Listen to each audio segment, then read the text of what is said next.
Making a lot of money in real estate is super fun, but there are 10 documents that you need to know and understand when it comes to buying and selling property. My name is Kris Krohn. I'm a professional investor, done about $1 billion worth of real estate, and today is your real estate survival guide to the top 10 documents to make a pile of money in real estate. One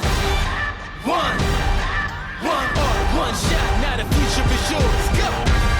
I'm turning dreams into reality. Yeah, it's one shot, now the future is yours. Go! I've got here in my hands the 10 documents that you need to navigate the tricky, crazy jungles of real estate. If you want to make a pile of money, I'm telling you right now, it's dangerous out there. If you don't understand these documents, people can take advantage of you, and I want to keep that from happening. So today, I'm going to go through all 10 of these, and I'm going to make sure you walk out of here like a pro. Oh, I'll tell you what, when you roll out of your hammock in the morning, the first thing that you need to know as a buyer of real estate is what is called a loan note. It's kind of like the IOU to the bank. The bank's going to front load you a ton of money, and you're going to sign a note. It might even be called a promissory note. And it basically says, I, the borrower, the person you're giving money to, I'm agreeing to give you money every single month for the next 360 months until this loan is paid off, Mr. or Mrs. Bank. All right, this next document I'm looking for, frankly, is the one that allows me as the buyer to make a whole lot of money. Can you see where it is?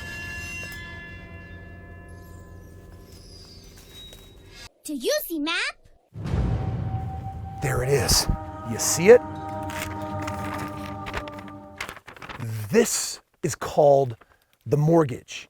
It's the document I sign as the buyer with the bank that essentially says, bank, you're the one buying this house outright, and I owe you money, and this is my agreement to actually give you money, but the house is collateral, and when I make my final payment, that house is paid off, and it's gonna be mine, all mine, like buried treasure. X marks the spot. Now, the reason why I'm so excited about this document, and I claim that it makes me so much money, is because there's this system out there of thousands of banks that are designed to say, hey, we love lending people money that is collateralized by real property, or in other words, real estate. And guess what I do as an investor? I buy low and I sell high. I mean, frankly, that's how I make a lot of money. I buy homes at a great deal, I rent them out and I make some money along the way, and then when I sell it, I get a big payday. Well, this mortgage creates an agreement between me and the bank that says, as I'm connected to that promissory note and I'm making all my payments, eventually I'm gonna make my last payment, or I'm just gonna get it all paid off. And when that loan is paid off, I get the house. The house is the collateral, or in other words, the thing that I'm paying all that money for that I'm gonna get, which is gonna make me a pile of money. So there's a lot of money to make out there in the game of real estate, but you see, you've got to get these banks and convince them that they want to give you the money. You or your partner are going to have to fill out the third document, which is called a loan application. It's basically a document of the money that you're making, your income, your credit, how much money you have in savings. If you've got to put a down payment, the bank's going to say, well, where's that money? What bank account is that in? Is that sitting in a 401k or an IRA? They want to know my assets. They're also going to check my credit score. They're going to want to make sure that I've been responsible with money. And as long as I have, and if I meet all of their rules and regulations, then this application is going to get processed. The bank's going to call me up and says, you know what? We have approved your loan application, and it looks like we're going to be able to give you a mortgage connected to a note that will allow you to buy the property. You know, sometimes when you're in the jungle of real estate, you feel exposed, like naked. Just think about it. On that loan application, you told them everything about yourself financially. But you know what? You get to get the banks at their own game. This fourth document for the buyer is called the Truth in Lending Disclosure Statement. The bank has to tell you what your interest rate is, how much money they're going to be charging you, how much they're financing, and how much you're actually going to be paying. And you know what? It's got to be nerve-wracking for the bank to actually tell you that you're going to pay for this house 2 or 3 times over again over 30 years. The bank is totally naked on that one. And it's good information so you know exactly what you're walking into. Do you see this big boulder sitting on the cliff? I like that boulder. That is a nice boulder. All it needs is one little push from a predator and woof, it's gonna go rolling down the hill. What if it hit you? You could get hit by a boulder. Wouldn't you want insurance if you went to the hospital so that they would pay for your medical bills? The banks want the exact same thing. When you as the buyer are gonna buy a property, the 5th document you need is what is called proof of insurance. You've got to go find a third-party insurance carrier that says, yep, if you buy this home, we will cover the insurance. So if anything unexpected happens, we're going to take care of it.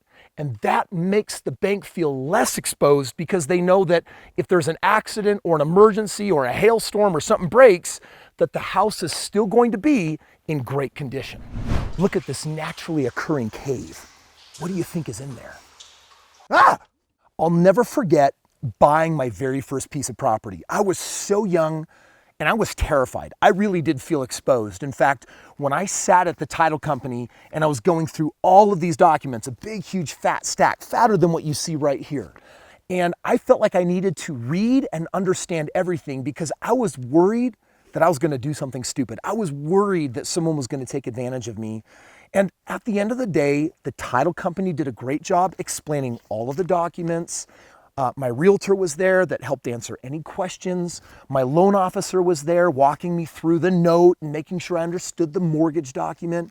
And at the end of the day, those individuals came together and really helped me feel comfortable. Now, all of those people are licensed, so they're gonna show up for you. If you have any questions in the process of buying a home, they're gonna help you understand what you're doing. I'm making today's video because I wanna start preparing you because getting in the game of real estate helped me in a 4-year period of time become financially free. Literally, I bought 25 homes. They were producing $12,000 a month of residual income, and it meant that I had just graduated college, I could quit my job, and I could start really taking back control of my financial life. I was living life on my terms. Now, I've just finished covering the 5 documents that you're gonna need as the buyer of property. But you know what? Sometimes you're on the other end of the spectrum where you're the seller, and there are 4 really important documents, and I'm about to cover those. But before I do, if you're liking this video, smash that like button. And more importantly, if you'd like to know my entire wealth system for how I became financially free at the age of 26, click the link below and get a free copy of my book, The Straight Path to Real Estate Wealth. And I'm gonna pull back the curtain and reveal all of my secrets so that you can understand just how simple it is to achieve financial freedom when you're young. By the way, today's video is sponsored by you and your comment. If you'd like to learn and hear more, please comment below. You know, buying a property is really fun because it smells of future profits. Can you float through the air when you smell a delicious pie? What? And there's nothing that feels quite so exhilarating as when you actually sell a property and get a really huge payday. Like when I sold my very first property, I remember what it felt like to make $65,000 on that first house and put that money in the bank. You know what it meant? It meant that I was killing it and crushing it as an investor. Again, one more reason why you need to understand the next 4 documents when it comes to selling a property. Sometimes when you're in the jungle of real estate, you can feel a change in the winds. And in real estate, there's actually a change of ownership with a document called the deed. This is the document that you sign that says, I no longer really own this property, you do, and it's being transferred to you. Shut up, it's harder than it looks. You try to freaking start a fire from rubbing a stick. Check it out. The second document as the seller of property is what's called the seller disclosures. And you have to disclose any problems with the property, like the furnace doesn't work and so you're not gonna have heat. They need to know that. In fact, for the life of the time that you've owned the property, you have to share any problems that you're aware of. Now, if you're an investor like me and you've actually never lived in the home, you basically get to write NA, which basically means not applicable, I never lived in the home. And what that does is that actually legally protects you so that if there was some kind of problem, it doesn't necessarily have to come back and bite you in the hiney. You're biting my butt! Oh, this is a slippery slope. Kind of like paying your taxes. Kid you not, in the game of real estate, Uncle Sam always wants his cut. And if you're selling a property, someone else is buying it. So Uncle Sam has a tax declaration document that you fill out that says, are you fully paid up, seller, when you sold this home? And buyer, we're happy to know that you now own this property because now you get to pay his taxes. You see, you don't really ever own real estate truly, even when it's paid off, because every year the government wants their cut. You know, as a seller, the last document you're gonna need is title insurance. This is gonna keep you from getting eaten, skewered alive by the raptors in the real estate jungle. Essentially, when you sell property, title insurance basically says that this person actually is going to be the real owner of the property and that you're not gonna own anything else. It also means that if you owed other people money or went to Vegas and racked up some gambling debts, that Guido and the leg breakers aren't gonna come and try to leverage that house to get some money to get their money paid back. The final document is not just for the buyer, it's not for the seller, it's the most exciting document we've talked about today. It's called the HUD document. In other words, it's the settlement statement. What it does is it lists on the left side all of the buyer's transaction fees, costs, down payments, and on the right side, it has all of the seller's fees, costs, and essentially it usually means, buyer, how much money are you bringing to the table? It's tied to the mortgage and the note with the bank and how much money the bank is bringing to the table, but it also shows how much money the seller is getting. This document is the final map that basically ties all of these documents together and it sings the final song of the transaction. It's just a day in the life of a real estate agent. Now, by the way, I'm about to sign on this one right here because check it out. My house is right up here, but I'm buying the land all the way over there. I'm buying up a whole lot more land right below me.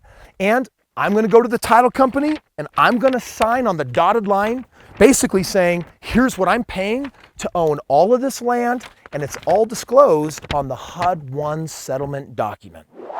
Well, my friend, you made it. Those are the 10 documents buyers and sellers need to transact real estate. But I'm gonna give you one better. Instead, you can actually just get a copy of my book for free by clicking the link below, and it'll give you the real roadmap on how all these documents come together to make you piles and piles of money. Well, my friends, I'm on my way to the real jungle. Watch this video over here if you want to know your next step on how to get a loan in 2020. Kid you not, government just changed all the rules and the money is practically free. If you want to know what that means for you, you could be getting into a lot more real estate a lot sooner than you thought, especially for you youngsters. Check it out, click over here, see you tomorrow.